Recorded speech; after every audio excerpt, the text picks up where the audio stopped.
Welcome back mga kababayan sa aking YouTube channel at ngayon ay araw ng Lunes.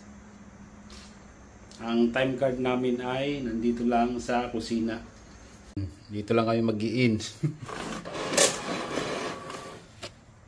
At nandito na kami sa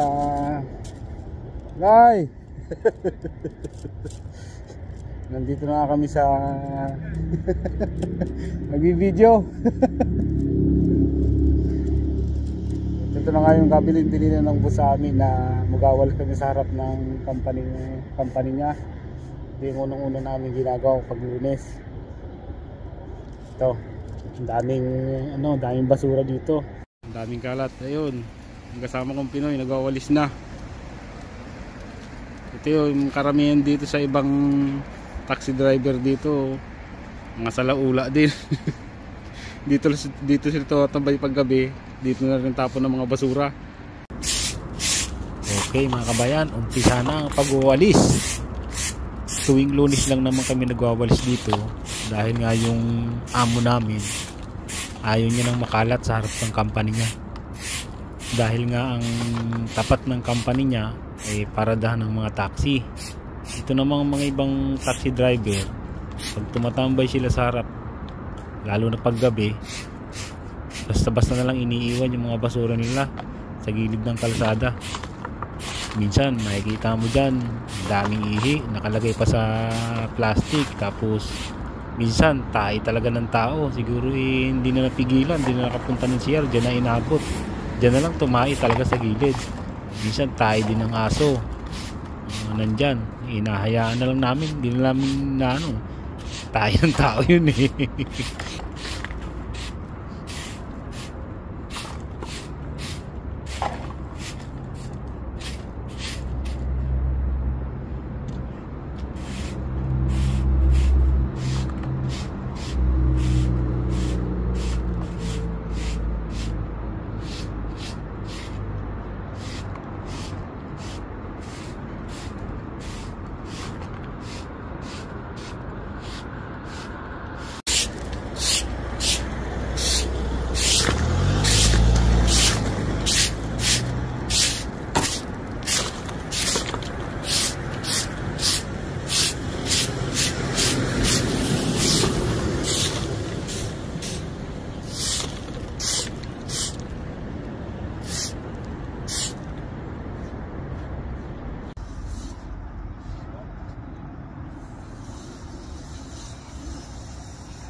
Thank you for watching mga kabayan and see you in my next video.